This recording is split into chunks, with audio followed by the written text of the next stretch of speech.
ನೋಡಿ, ಈ ಸರ್ಕಾರ ಒಂದು ದಬ್ಬಾಳಿಕೆಯ ಸರ್ಕಾರ. ಮುಖ್ಯಮಂತ್ರಿಗಳು, ಮಂತ್ರಿಗಳ ಭಾಷೆ, ವ್ಯಕ್ತಿಯ ಸ್ವಾತಂತ್ರ್ಯಕ್ಕೆ ಈ ರಾಜ್ಯದಲ್ಲಿ ಬೆಲೆ ಇಲ್ಲದಂಗಾಗಿದೆ. ಪ್ರಜಾಪ್ರಭುತ್ವ ಇಲ್ಲಂದಂಗಾಗಿದೆ. ಅನ್ಯಾಯದ ವಿರುದ್ಧ ಧ್ವನಿ ಎತ್ತಿದರೆ ಅವ್ರ ಮೇಲೆ ಇನ್ನಷ್ಟು ದೊಡ್ಡ ಕೇಸುಗಳನ್ನು ಹಾಕುವಂಥ ಪ್ರಯತ್ನಗಳು ನಡೀತಾ ಇದೆ.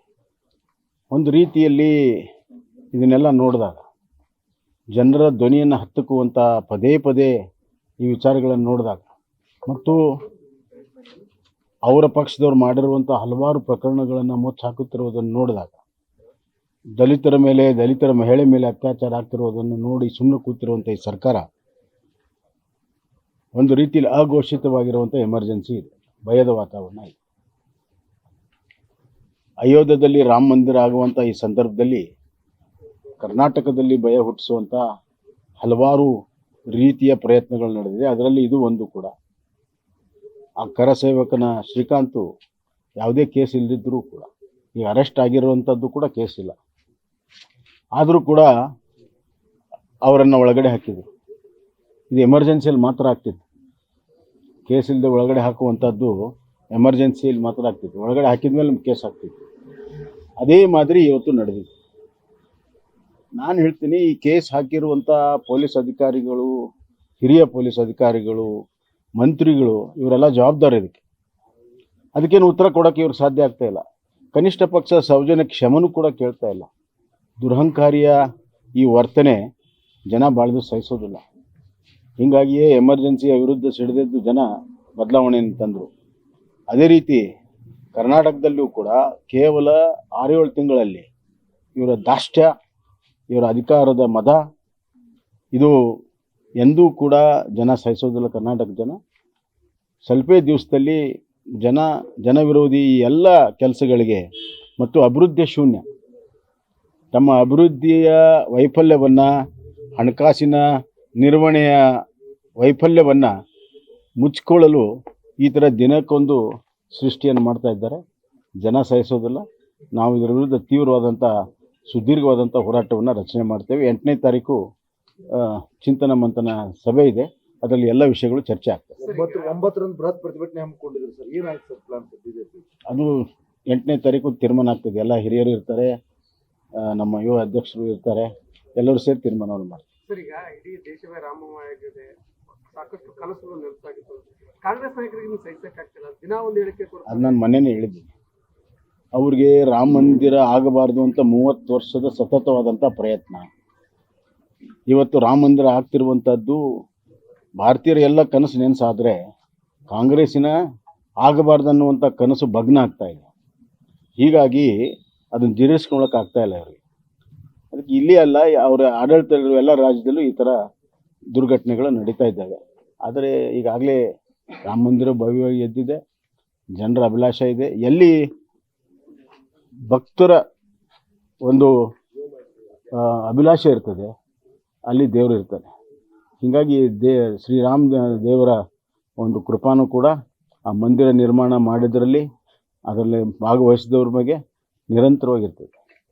ಬೊಮ್ಮಾಯಿ ಅವರು ಹಾವೇರಿ ಲೋಕಸಭಾ ಕ್ಷೇತ್ರದ ಅಭ್ಯರ್ಥಿ ಆಗ್ತಾರೆ, ಹೈಕಮಾಂಡ್. ನಾನು ಈಗಾಗಲೇ ಇಲ್ಲೇನೇ ಹೇಳಿದ್ದೀನಲ್ಲಪ್ಪ, ನಾನು ಅಪೇಕ್ಷಿತನೂ ಅಲ್ಲ, ಆಶೆನೂ ಇಲ್ಲ ಅಂತ. ಸದ್ಯಕ್ಕೆ ನಾವು ಯಾವುದೂ ಕೂಡ ಅದ್ರ ಬಗ್ಗೆ ಚಿಂತನೆ ಮಾಡ್ತಾ ಇಲ್ಲ. ಹರಿಪ್ರಸಾದ್ ಹೇಳ್ತಾರೆ, ಈ ಕೆರಳಿ ಪುನೀತರನ್ನ ಪತ್ತ ಹೊಡಿಸಿದ್ದಾರೆ ಬಿಜೆಪಿ ಅವರು, ದಾಖಲೆ ಮಾಡಿ ಕೋಮು ಗಲಭೆ ಸೃಷ್ಟಿ ಅದೆಲ್ಲ ಹೇಳಿದೆ. ಹರಿಪ್ರಸಾದ್ ಅವ್ರು ಏನು ಹೇಳಿದ್ದಾರೆ, ಕೆಲವು ಮಾಹಿತಿಗಳಿದೆ ಅಂತ. ಮಾಹಿತಿಗಳಿದ್ದರೆ ಅವರು ಗೃಹ ಸಚಿವರಿಗೆ ಆಗಲಿ ಅಥವಾ ಪೊಲೀಸರಿಗೆ ಯಾಕೆ ಮಾಹಿತಿ ಕೊಡ್ತಾ ಇಲ್ಲ? ಈ ಥರ ಮಾಧ್ಯಮದಲ್ಲಿ ಹೇಳಿ ಭಯದ ವಾತಾವರಣ ಸೃಷ್ಟಿ ಮಾಡಬೇಕು ಅಯೋಧ್ಯೆ ಹೋಗೋರಿಗೆ ಅನ್ನೋಂಥದ್ದು. ಅಲ್ಲದೆ ಅವರ ಇಂಡಿಯಾ ಪಾರ್ಟ್ನರ್ಸು ಕೂಡ 2-3 ಜನ ಅದೇ ಥರದ ಹೇಳಿಕೆಯನ್ನು ಮೊನ್ನೆ ಕೊಟ್ಟಿದ್ದಾರೆ. ನೀವು ಟ್ರೈನಲ್ಲಿ ಹೋಗಬೇಡಿ, ಹೋದರೆ ನಿಮ್ಮ ಜೀವಕ್ಕೆ ಅಪಾಯ ಇದೆ ಅನ್ನುವಂಥದ್ದು. ಯಾವುದೇ ರೀತಿ ಅಪಾಯ ಇಲ್ಲ. ಇದು ನರೇಂದ್ರ ಮೋದಿಯವರ ಸರ್ಕಾರ ಇದೆ. ಈ ಸಂದರ್ಭದಲ್ಲಿ ಯಾರಿಗೂ ಕೂಡ ಏನೂ ತೊಂದರೆ ಆಗೋದಿಲ್ಲ. ಅತ್ಯಂತ ಗಟ್ಟಿ ಸರ್ಕಾರ ಇದೆ, ಸುರಕ್ಷಿತವಾಗಿ ಈ ದೇಶ ಇದೆ. ರಾಮ ಮಂದಿರ ನಿರ್ಮಾಣ ಅತ್ಯಂತ ವೈಭವಪೂರ್ಣವಾಗಿ ನಡೀತಿದೆ. ಒಂದು ಸಣ್ಣ ಘಟನೆ ಕೂಡ ಅವಕಾಶ ಇಲ್ಲ. ಮತ್ತು ಹರಿಪ್ರಸಾದ್ ಅವರು ಇದು ಹೇಳಿಕೆ ಕೊಟ್ಟ ಮೇಲೆ ಗೃಹ ಸಚಿವರು ಹೇಳಿಕೆ ಭಾಳ ಆಶ್ಚರ್ಯ ಆಗಿತ್ತು. ಅವ್ರ ಕಡೆ ಏನಾದ್ರು ಮಾಹಿತಿ ಇದ್ರೆ ಇರ್ಬೋದು, ಸೀನಿಯರ್ ಲೀಡರ್ ಇದ್ದಾರೆ, ಸಂದರ್ಭ ಬಂದರೆ ಕೇಳ್ತೀವಿ ಅಂತ. ಯಾವ ಸಂದರ್ಭಕ್ಕೆ ಕಾಯ್ತಾ ಇದ್ದಾರೆ? ಗಲಭೆ ಆದಮೇಲೆ ಇವ್ರು ಕೇಳ್ತಾರ? ಆದ್ದರಿಂದ ಇಲ್ಲಿ ಏನಾರು ಕರ್ನಾಟಕದಲ್ಲಿ ಏನಾರು ಆದರೆ ಈ ಸರ್ಕಾರವೇ ಹೊಣೆ.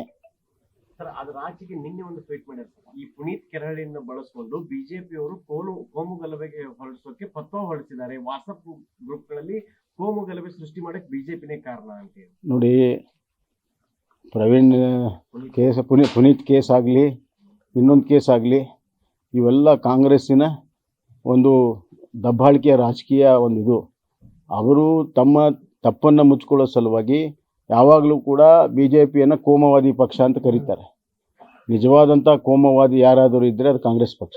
ಸರ್, ಈಗ ಒಂದ್ ಕಡೆ ಕರಸೇವಕರನ್ನ 31 ವರ್ಷಗಳಕ ಬಂಧಿಸ್ತಾರೆ. ಎರಡನೇದು ಕೆಜೆಹಳ್ಳಿ ಡಿಜೆಹಳ್ಳಿದ ಅಮಾಯಕರು ಅಂತ ಹೇಳ್ತಾ ಇದ್ದಾರೆ. ನಿನ್ನೆಯಿಂದ ಕೂಡ ನೋಡಿ, ಒಂದು ಕಡೆ KGಹಳ್ಳಿ DJಹಳ್ಳಿ ಆದಂಥ ಪ್ರಕರಣ ಲೈವ್ ಆಗಿ ತಾವು ತೋರಿಸಿದ್ದೇನೆ. ಒಂದು ಪೊಲೀಸ್ ಸ್ಟೇಷನ್ನ 2 ಪೊಲೀಸ್ ಸ್ಟೇಷನ್ ನುಗ್ಗಿ ಬೆಂಕಿ ಹಚ್ಚಿ, ಇದು ಇಡೀ ವಾರ್ ಆನ್ ಸ್ಟೇಟ್, ಅದು ಇಡೀ ರಾಜ್ಯದ ಮೇಲೆ ಯುದ್ಧ ಇದ್ದಂಗೆ. ಈ ಥರ ಆದರೆ ರಾಜ್ಯದಲ್ಲಿ ಕ್ಷೋಭೆ ಉಂಟಾಗ್ತದೆ. ಅದಕ್ಕಾಗಿ ಪೊಲೀಸರು ಸ್ಟ್ರಿಕ್ಟ್ ಆ್ಯಕ್ಷನ್ ತೊಗೊಂಡಿದೆ.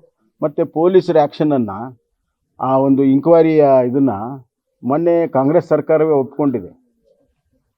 ಅದರ ವರದಿಯನ್ನು, ಅದರ ಮೇಲೆ ಏನು ವಿಚಾರಣೆ ಇತ್ತು, ಆ ವಿಚಾರಣೆಯ ವರದಿಯನ್ನು ಕಾಂಗ್ರೆಸ್ ಸರ್ಕಾರವೇ ಪೊಲೀಸರು ಮಾಡಿದ ಸರಿ ಅಂತ ಒಪ್ಕೊಂಡಿದೆ. ಈಗ ಅಮಾಯಕರ ಮೇಲೆ ಪೊಲೀಸರು ಕೇಸ್ ಹಾಕಿದ್ರು ಅವತ್ತು ಅಂತ ಅನ್ನುವಂಥದ್ದು, ಈ ದ್ವಿನೀತಿ ಇದೆಯಲ್ಲ, ಅದು ಓಲೈಕೆಯ ರಾಜಕಾರಣದ ಒಂದು ಭಾಗ. ಅದು ಮುಸಲ್ಮಾನರಿಗೂ ದಾರಿ ತಪ್ಪಿಸ್ತಾ ಇದ್ದಾರೆ, ಈ ಕಡೆ ನಮ್ಮ ಕರ್ನಾಟಕದ ಜನತೆಗೂ ಕೂಡ ದಾರಿ ತಪ್ಪಿಸ್ತಾ ಇದ್ದಾರೆ.